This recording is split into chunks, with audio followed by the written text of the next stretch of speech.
અમરેલી લેટરકાંડમાં તટસ્થ તપાસ મુદ્દે ઇફકોના ચેરમેન દિલીપ સંઘાણીનો મુખ્યમંત્રીને પત્ર. કહ્યું, મનીષ વગાસિયાએ કરેલા આક્ષેપ પણ અત્યંત ગંભીર. કોઈ સામાન્ય વ્યક્તિના ઇશારે પોલીસ આ કૃત્ય ન કરે. દિલીપ સંઘાણીએ સમગ્ર કેસની તપાસ હાઈકોર્ટના નિવૃત્ત જજને સોંપવા માંગ કરી. વધુમાં કહ્યું, અમરેલી પોલીસે રાજકીય નેતાના કહેવાથી આ કર્યું હશે. કહેવાતા સાચા કે ખોટા પત્ર સાથે મારે કોઈ લેવા દેવા નથી. સત્ય બહાર લાવવા દિલીપ સંઘાણી પોતે નાર્કો ટેસ્ટ કરાવવા તૈયાર. સંઘાણીએ કહ્યું કે ફરિયાદી અને અન્ય 2 થી 4 નાર્કો ટેસ્ટ થવા જોઈએ, જેથી હકીકત સુધી પહોંચવામાં સરળતા રહે. સ્થાનિક સ્વરાજની ચૂંટણી ટાણે જ પૂર્વ નાયબ મુખ્યમંત્રી નીતિન પટેલનું મોટું નિવેદન. કહ્યું, હવે રાજકારણમાં દલાલો વધી ગયા છે. દલાલી કરી અધિકારીઓ જોડે ઓળખાણ રાખવાની. હળવદ નગરપાલિકાની ચૂંટણીમાં કોંગ્રેસ અને આપે ભાજપ સામે લગાવ્યા આક્ષેપ. ઉમેદવારી ફોર્મ પાછું ખેંચવાની ધમકી આપ્યાનો આરોપ. કોંગ્રેસ આપના કાર્યકરો મોડી રાત્રે પોલીસ મથક પહોંચ્યા.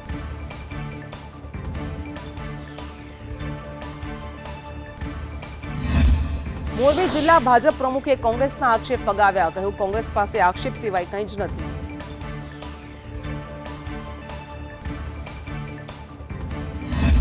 માણસા નગરપાલિકાની ચૂંટણીમાં રાજનીતિ ગરમાઈ. કોંગ્રેસે ભાજપ સામે લગાવ્યા ગંભીર આક્ષેપ. ફોર્મ પાછું ખેંચવા પ્રયાસ થતા હોવાના કોંગ્રેસના આરોપ.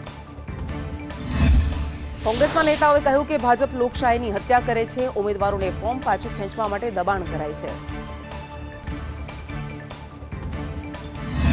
વલસાડના ધરમપુરમાં નગરપાલિકાના કોંગ્રેસના વોર્ડ નંબર 3ના ઉમેદવાર સંદીપ દાભડિયા સંપર્ક વિહોણા થયા. કોંગ્રેસ પ્રભારી મુકુલ વાસનિકની અધ્યક્ષતામાં બેઠક. પોલીસ ફરિયાદને લઈને કરવામાં આવશે નિર્ણય. ગિફ્ટ સિટીમાં આવેલા ઇન્ડિયા ઇન્ટરનેશનલ એક્સચેન્જમાં મુખ્યમંત્રી ભૂપેન્દ્ર પટેલે સેન્સેક્સમાં ફ્યુચર અને ઓપ્શન્સ કોન્ટ્રાક્ટની શરૂઆત કરાવી. સીએમએ કહ્યું, ગિફ્ટ સિટીમાં વિકાસની વસંત ખીલી છે. આઈએફએસએલના સીઈઓ સુંદર રામામૂર્તિનું નિવેદન. કહ્યું, બીએસઈ ભારતના આર્થિક વિકાસમાં 150 વર્ષથી સેવા કરે છે. અહીં વિદેશી નિવેશ માટે પ્રતિસ્પર્ધાનું વાતાવરણ. ભવનાથ ગાડી વિવાદમાં મહેશગીરી અને ગિરીશ કોટેચા ફરી આમને સામને. મહેશગીરીએ કહ્યું કે હરિગીરી મેળામાં ગમે તે હદે જઈ શકે. હરિગીરી મેળો બગાડવાનો ચોક્કસ પ્રયત્ન કરશે. મહેશગીરીએ કહ્યું કે હરિગીરીને ભવનાથમાંથી નીકાળી દે તો વિષય પૂર્ણ. સરકારને વિનંતી કરી છે મેળામાં બંદોબસ્ત રાખે. મહેશગીરીના આક્ષેપ પર પૂર્વ ડેપ્યુટી મેયર ગિરીશ કોટેચાના વળતા પ્રહાર. કહ્યું, મહેશગીરીએ મેળાને બદનામ કરી નાખ્યો. મેળામાં મહેશગીરી પર મુકાશે પ્રતિબંધ. તમામ અખાડાઓમાંથી મહેશગીરીની હકાલપટ્ટી. બનાસકાંઠા જિલ્લા વિભાજન મુદ્દે દિયોદરમાં 6000 જેટલી ખોટી અરજીઓ થયાનો આક્ષેપ. ભાજપ, કોંગ્રેસ અને સંકલ્પ સમિતિએ નોંધાવ્યો વિરોધ. અભિયાન અરજી ડોક્યુમેન્ટના આધારે લેવા માંગ કરી. દ્વારકામાં જગત મંદિર આસપાસ ડ્રોન ઉડતું દેખાયું. પ્રતિબંધિત વિસ્તારમાં ડ્રોન ઉડાડનારને ઝડપવામાં આવ્યો. યુવક મુંબઈનો રહેવાસી અને યુટ્યુબર હોવાનું ખુલ્યું. અમેરિકન પ્રમુખ ડોનાલ્ડ ટ્રમ્પે ટેરિફ નાખતા બજારોમાં કડાકો. ભારતીય શેર બજારમાં સેન્સેક્સમાં 500 પોઈન્ટથી વધુનો ઘટાડો, જ્યારે નિફ્ટીમાં પણ 200 પોઈન્ટથી વધુનું ગાબડું. વૈશ્વિક બજારમાં મોટા ફેરફારને કારણે ડોલરની સામે રૂપિયો ગગડીને 87 ને પાર. સોનાના ભાવ આસમાને.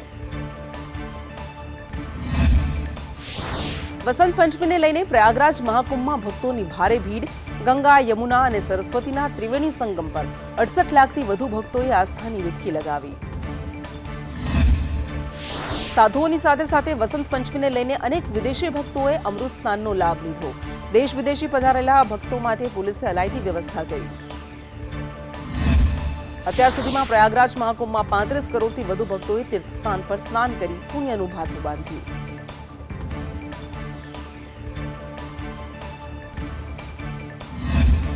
મહાકુંભમાં થયેલી ભાગદોડ મુદ્દે લોકસભામાં વિપક્ષનો હંગામો. આજે રાષ્ટ્રપતિના અભિભાષણ પર સાંસદો ચર્ચા કરશે. લોકસભાના અધ્યક્ષ ઓમ બિરલાએ હોબાળો મચાવતા વિપક્ષ પર વરસ્યા. કહ્યું, જનતાએ તેમને અહીં ટેબલ તોડવા માટે નથી મોકલ્યા.